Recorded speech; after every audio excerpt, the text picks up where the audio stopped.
Assalamualaikum warahmatullahi wabarakatuh. Perkenalkan kami dari kelompok 6 dari kelas Manajemen Operasi M3, jurusan Manajemen Fakultas Ekonomi Universitas Andalas. Kami beranggotakan Adinda Hermawati, Ovarisya Atalah, dan Gemak Bari Ocan. Pada kesempatan kali ini kami akan menyampaikan hasil diskusi kami, yaitu mengenai materi Inventory Management of Dependent Demand. Next slide.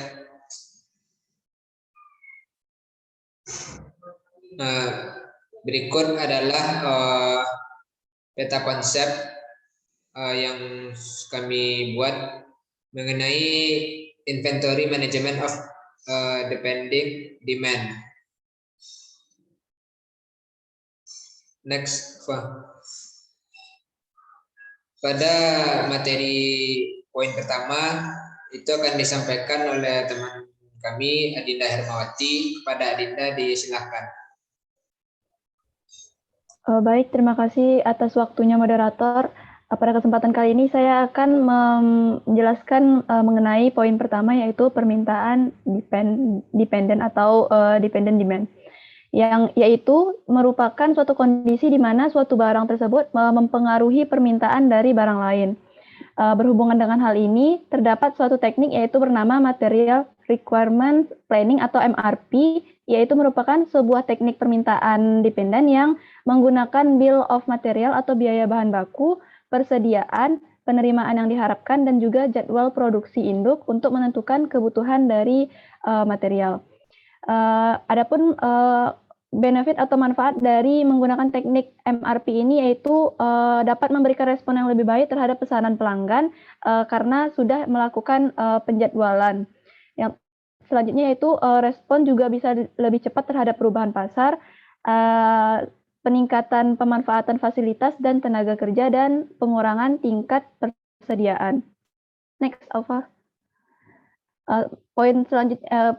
Materi selanjutnya yaitu mengenai persyaratan model persediaan dependen yang terdiri dari 5 syarat, yaitu yang pertama yaitu jadwal produksi induk.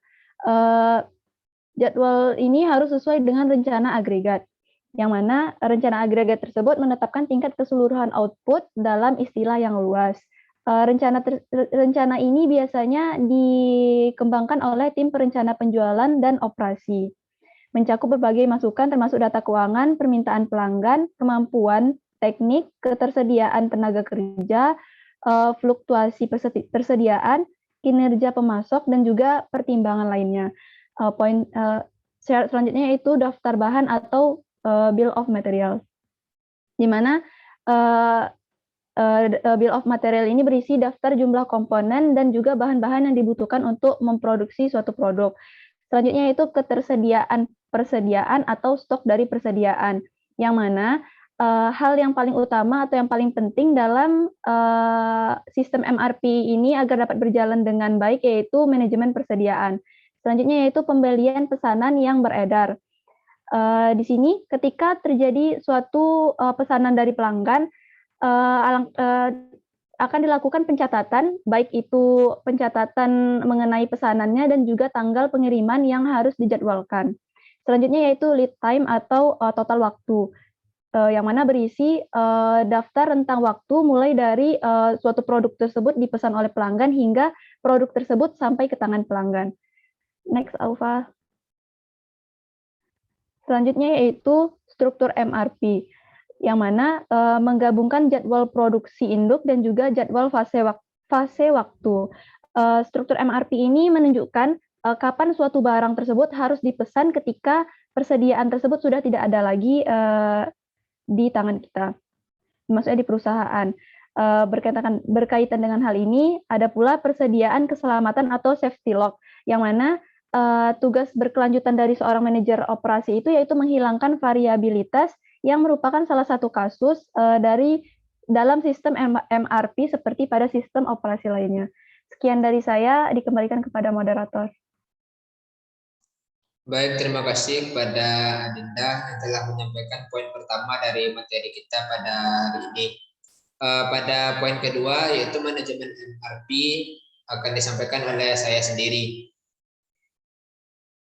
Nah, baiklah, di dalam manajemen MRP ini terdapat dinamikanya. Hal ini dikarenakan input dari MRP seringkali berubah, dikarenakan terjadinya perubahan dalam proses desain, jadwal, dan produksi. Perubahan yang sering terjadi ini akan menghasilkan ketegangan di dalam sistem tersebut dan dapat menciptakan kekacauan dalam departemen pembelian dan produksi jika dilaksanakan. Maka dari itu karyawan akan mengurangi ketegangan dengan melakukan evaluasi atas perubahan kebutuhan sebelum menyebarluaskan permintaan kepada departemen lainnya. Terdapat dua perangkat yang sangat membantu ketika berusaha untuk menurunkan ketegangan dalam sistem MRP tersebut.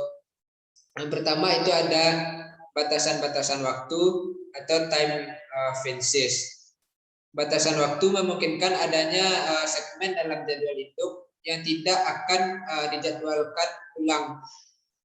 Maka dari itu segmen pada jadwal induk ini tidak diubah selama proses regenerasi jadwal secara berkala. Yang kedua itu ada pengelompokan atau pegging. Pengelompokan berarti menelusuri ke dalam BOM, yaitu Bill of Materials, berdasarkan pada komponen atas barang induk. Dengan mengelompokkan ke dalam BOM, perencanaan produksi dapat mengetahui penyebab dari kebutuhan dan membuat keputusan mengenai perlunya melakukan perubahan pada jadwal tersebut. Next, Ova. Selanjutnya ada keterbatasan dalam MRP. MRP ini merupakan perangkat yang sempurna bagi perusahaan yang menitik beratkan pada produk dan berulang-ulang. Tetapi dia memiliki keterbatasan dalam situasi proses atau tidak melakukan penjadwalan secara terperinci. Ibaratnya seperti ini, MRP akan menyampaikan kepada kita bahwa pekerjaan X harus segera diselesaikan dalam minggu atau hari tertentu. Tetapi ia tidak memberitahu bahwa pekerjaan X tersebut harus dijalankan dengan menggunakan mesin A pada jam 10.30 dan akan selesai pada jam 11.30 pagi. Sehingga pekerjaan X tersebut kemudian dapat kita jalankan dengan menggunakan mesin B. Itu dikarenakan penjadwalannya tadi yang tidak terperinci. Next, Ova. Selanjutnya ada teknik pengukuran load. Sistem MRP ini merupakan satu cara yang sesuai untuk menentukan jadwal produksi dan kebutuhan bersih. Tetapi kebutuhan bersih ini memerlukan keputusan mengenai berapa banyak yang harus dipesan atau berapa banyak bahan yang harus kita pesan. Keputusan inilah yang disebut dengan keputusan berukuran lot atau yang biasa disebut lot sizing decision. Ada banyak cara untuk menetapkan ukuran lot dalam sistem MRP ini. Di antaranya yaitu ada lot for lot, yaitu sebuah cara penentuan ukuran lot yang menghasilkan apa yang diperlukan untuk memenuhi rencana secara tepat. Pada intinya, metode ini juga dikenal dengan metode sebagai metode persediaan minimal, berdasarkan pada ide menyediakan persediaan sesuai dengan yang diperlukan saja. Sehingga biaya yang timbul hanya berupa biaya pemesanan saja. Asumsi yang ada di balik metode ini adalah bahwa pemasok baik dari luar maupun dari lantai pabrik tidak mensyaratkan ukuran lot tertentu. Yang kedua itu ada jumlah pemesanan yang ekonomis atau EOQ. Adalah teknik statistik dengan menggunakan rata-rata seperti permintaan rataan 1 tahun. prosedur MRP mengasumsikan permintaan terkait yang digambarkan dalam sebuah jadwal produksi induk. Jadi EOQ digunakan jika terjadi permintaan yang tidak bergantung pada faktor lainnya.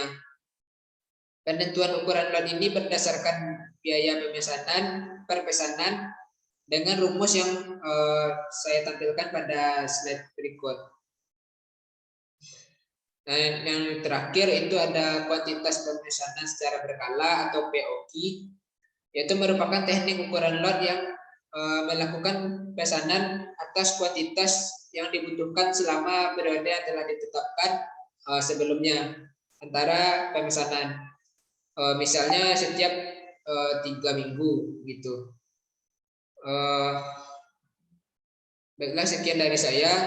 Penyampaian poin berikutnya akan disampaikan oleh Aufa Risya Atala. Ada Aufa, dipersilakan.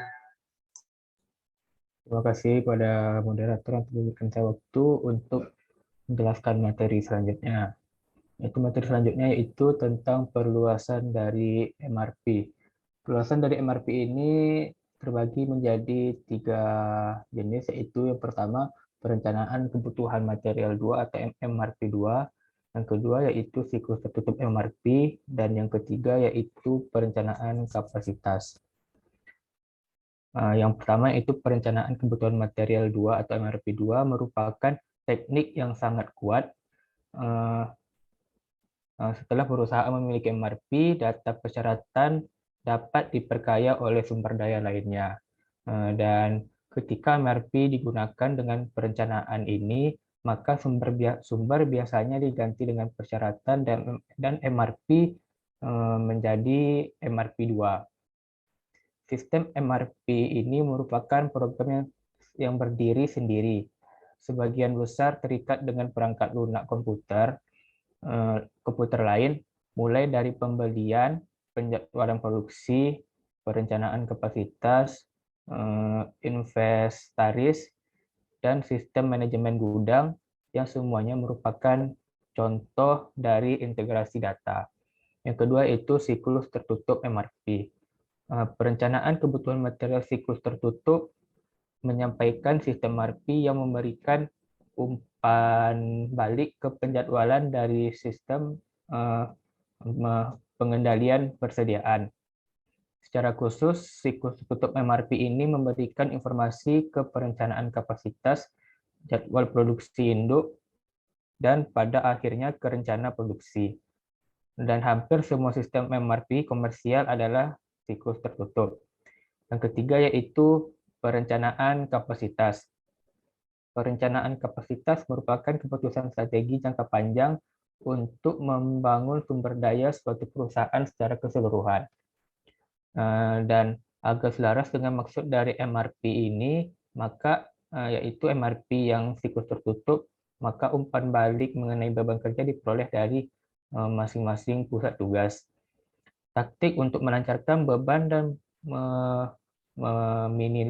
meminimalisi dampak waktu tunggu yang diubah meliputi sebagai berikut. Yang pertama itu saling tumpang tindih, yang kedua pembagian operasional, dan yang ketiga itu pesanan atau pemisahan lot. Yang selanjutnya yaitu MRP dalam industri jasa. Permintaan bagi banyak industri atau jasa digolongkan sebagai permintaan yang tergantung pada faktor lainnya ketika secara langsung terkait dengan permintaan untuk industri jasa lainnya. Sehingga MRP dapat memberikan kontribusi yang besar pada kinerja operasional dalam industri jasa. Ada beberapa contoh yang bisa diamati seperti restoran, rumah sakit, dan hotel. Sekian materi yang dapat saya sampaikan. Saya kembalikan kepada moderator. Baik, terima kasih kita ucapkan pada Aufa Risya Atala yang telah mempresentasikan poin terakhir pada materi kita kali ini. Sekian presentasi dari kelompok 6. Untuk sesi berikutnya mungkin kita akan mengadakan diskusi di kelas. Apabila ada kata-kata yang salah, mohon dimaafkan. Assalamualaikum warahmatullahi wabarakatuh.